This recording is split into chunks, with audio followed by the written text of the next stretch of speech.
అందరికీ నమస్కారం. ముందుగా జై శ్రీరామ్ అని కామెంట్ పెట్టి లైక్ చేసి మా ఛానల్ ని సపోర్ట్ చేయండి ఫ్రెండ్స్.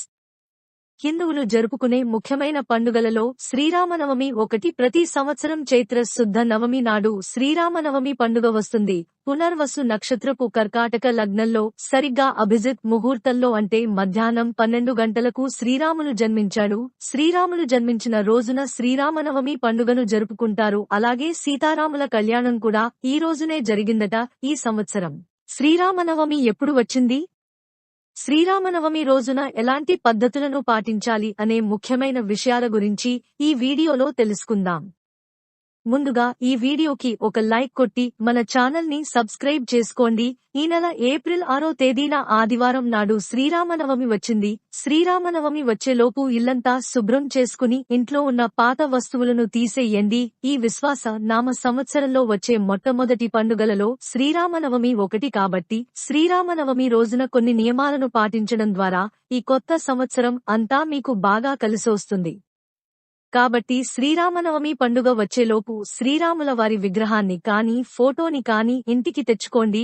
ఈ పండుగ పర్వదినాన రాముల వారి విగ్రహాన్ని పూజ గదిలో ప్రతిష్ఠించుకుంటే డబ్బు పరంగా మీ ఇంటికి బాగా కలిసి వస్తుంది. అంతులేని ఐశ్వర్యాన్ని రాముల వారు ప్రసాదిస్తారు. శ్రీరామనవమి నాడు పూజలు చేసేవారు కొన్ని శుభముహూర్తాలలో ఇంట్లో పూజ చేసుకోవాలి. రాములవారి పూజకు అత్యంత అనువైన సమయం ఏపీ 6 ఉదయం 11 గంటల నుంచి మధ్యాహ్నం 1:30 వరకు ఉంది.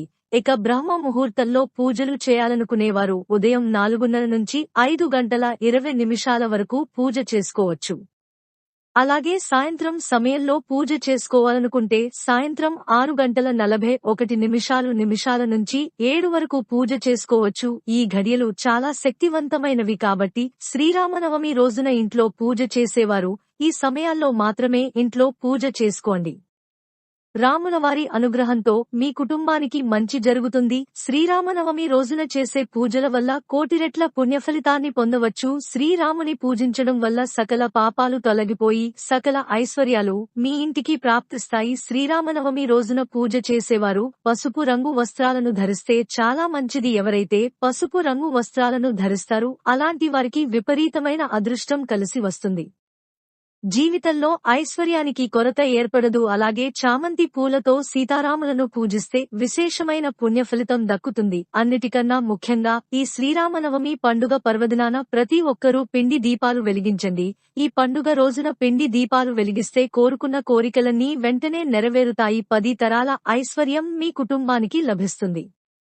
కాబట్టి శ్రీరామనవమి రోజున ఇంట్లో పూజ చేసేటప్పుడు బియ్యపిండితో 2 పిండి ప్రమిదలను తయారు చేసి అందులో ఆవు నెయ్యిని పోసి ఇంట్లో పూజ చేసుకోవాలి. పిండి దీపాలకు చాలా శక్తి ఉంటుంది. అందులోనూ శ్రీరామనవమి రోజున పిండి దీపాలు వెలిగిస్తే ఊహించలేనంత అదృష్టం కలుగుతుంది. మీ మనసులోని కోరికలన్నీ నెరవేరిపోతాయి. శ్రీరాముల వారికి అత్యంత ఇష్టమైన వాటిలో తులసి దళాలు ఒకటి కాబట్టి ఇంట్లో పూజ చేసేటప్పుడు మీ పూజ గదిలో కొన్ని తులసి దళాలను పెట్టుకోండి. తులసి దళాలతో శ్రీరాములు పూజిస్తే మీ ఇంటికి అఖండ కుబేర రాజయోగం కలుగుతుంది పొందవచ్చు. ఇక పూజలో నైవేద్యంగా వడపప్పు అలాగే బెల్లం పానకాన్ని నివేదించాలి. అయితే నైవేద్యానికి పానకాన్ని తయారు చేసేటప్పుడు అందులో కొన్ని తులసి దళాలను వేయండి. ఈ పానకాన్ని ప్రసాదంగా స్వీకరిస్తే ఈ సంవత్సరం అంతా ఎలాంటి అనారోగ్య సమస్యలు రాకుండా ఆయురారోగ్యాలతో అష్టైశ్వర్యాలతో జీవిస్తారు. ఈ రోజున సీతారాములను పూజించడం ద్వారా దాంపత్య జీవితంలో ప్రేమానురాగాలు పెరుగుతాయి. లక్ష్మీదేవి ప్రసన్నరాలవుతుంది. మీ ఇంటి సంపద పెరుగుతుంది. సీతాదేవి అంటే లక్ష్మీదేవి స్వరూపం. కాబట్టి ఈ రామనవమి రోజున శ్రీరామునితో పాటు సీతాదేవిని కూడా పూజిస్తే లక్ష్మీదేవి ఆశీస్సులు సంపూర్ణంగా లభిస్తాయి. శ్రీరామనవమి రోజున చాలా మంది ఉపవాసం ఉంటారు. అయితే పండుగ రోజున ఉపవాసం చేసేవారు ఒక పూట మాత్రమే భోజనం చేయాలి.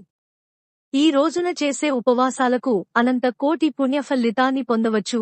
ఈ రోజున రామాయణం చదివిన రామాయణాన్ని విన్నాసరే రాముల వారి సంపూర్ణ అనుగ్రహం లభిస్తుంది. శ్రీరామనవమి రోజున ప్రతి విష్ణు ఆలయాల్లో సీతారాముల కళ్యాణాన్ని నిర్వహిస్తారు కాబట్టి వివాహం కాని వారు సీతారాముల కళ్యాణంలో ఉపయోగించే అక్షింతలను తలపైన చల్లుకుంటే వివాహం కాని వారికి త్వరగా వివాహం అవుతుంది. శ్రీరామనవమి ఆదివారం వచ్చింది కాబట్టి ఈ పండుగ పర్వదినాన ఉదయం స్నానం చేసి సూర్య భగవానుడికి నమస్కారం చేసుకుని అర్ఘ్యం సమర్పిస్తే జాతక దోషాలన్నీ తొలగిపోయి విపరీతమైన ఐశ్వర్యం కలిసొస్తుంది. ఈ సంవత్సరమంతా డబ్బు కొరత ఏర్పడకుండా ఉంటుంది. ఈ రోజున తప్పకుండా దాన ధర్మాలు చేయండి. శ్రీరామనవమి రోజున చేసే దానాలకు ఎంతో పుణ్య ఫలితం లభిస్తుంది. ₹1 దానం చేసినా సరే కోటి రెట్ల పుణ్యఫలితాన్ని పొందవచ్చు. ఈ వీడియో మీకు నచ్చితే లైక్ చేసి సబ్స్క్రైబ్ చేసుకోండి.